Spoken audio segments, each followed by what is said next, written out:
ప్రభువునందు ప్రియ సహోదరి సహోదరులకు మనందరి ప్రభువును రక్షకుడైన యేసుక్రీస్తు వారి దివ్యమైన నామంలో మీ అందరికీ నా శుభములు శుభాభివందనములు తెలియజేస్తున్నాను. క్రైస్తవ జీవితంలో విశ్వాసం అనేది చాలా ప్రాముఖ్యమైనది. ఎందుకంటే విశ్వాసము లేకుండా దేవునికి ఇష్టడై ఉండుట అసాధ్యము అన్న సత్యము మనకు బైబిల్ గ్రంథంలో కనబడుతుంది. అందుకే బైబిల్లోని భక్తులందరూ తమ ఎలాంటి స్థితిలో ఉన్నా, తమ చుట్టూ ఎలాంటి క్లిష్టతరమైన పరిస్థితులు ఉన్నప్పటికీ కూడా దేవుని యందు విశ్వాసము విడువక దేవునికి ఇష్టలుగా బ్రతికినట్లుగా మనము చూడగలము. అలాంటి వారిలో ప్రముఖుడిగా మనకు అబ్రహాం గారు కనబడుతూ ఉంటారు. అబ్రహాం గారు తాను ఎక్కడికి పోవాలో అన్న విషయం కూడా తెలియకపోయినను దేవుని మీద, దేవుని మాట మీద విశ్వాసం ఉంచి తన ప్రయాణాన్ని కొనసాగించాడు. అదే అబ్రహాం గారు మరలా నీకు సంతానాన్ని ఇస్తానని వాగ్దానం చేసిన తర్వాత ఆ సంతానం కొరకు 25 సంవత్సరములు ఎదురు చూసినట్టుగా మనము చూడగలము.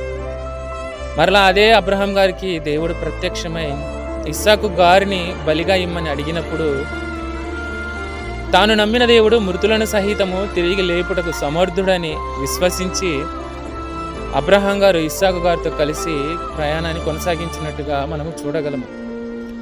అంటే తన చుట్టూ ఉన్న పరిస్థితులు అబ్రహాం గారిలోని విశ్వాసాన్ని ఏమాత్రం కూడా కదిలించలేకపోయాయి.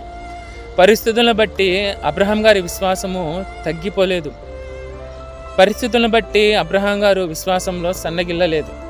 అందుకే దేవుడు అబ్రహాం గారి యొక్క విశ్వాస జీవితాన్ని, ఆయన విశ్వాసాన్ని మెచ్చి అబ్రహాం గారిని దేవుడు విశ్వాసులకు తండ్రిగా చేయడం అనేది మనందరికీ తెలిసిన విషయమే. ఇప్పుడు అదే దేవుని నమ్ముకున్న మన విశ్వాస జీవితం ఎలా ఉంది? పరిస్థితులను బట్టి మన విశ్వాస జీవితం మారిపోయేదిగా ఉందా? ఒకసారి ఆలోచిద్దాము. కష్టాల్లో ఉన్నప్పుడు, బాధల్లో ఉన్నప్పుడు ఒక విశ్వాసం కలిగి, సంతోషంలో ఉన్నప్పుడు, దేవుడు మేలులు చేసినప్పుడు మరొక విశ్వాసాన్ని మనం కలిగి ఉంటున్నామా?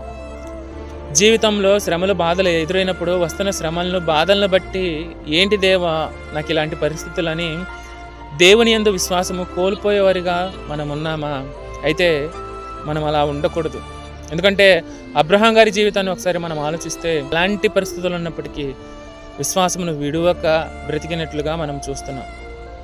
ఈరోజు మనం కూడా మన చుట్టూ ఎలాంటి పరిస్థితులు ఉన్నప్పటికీ, మనం ఎలాంటి క్లిష్ట పరిస్థితుల్లో ఉన్నప్పటికీ కూడా దేవుని విడువక ఆ దేవుని యందు విశ్వాసం కలిగి ఆ దేవుని కొరకు బ్రతికేవారిగా మనం ఉండాలి.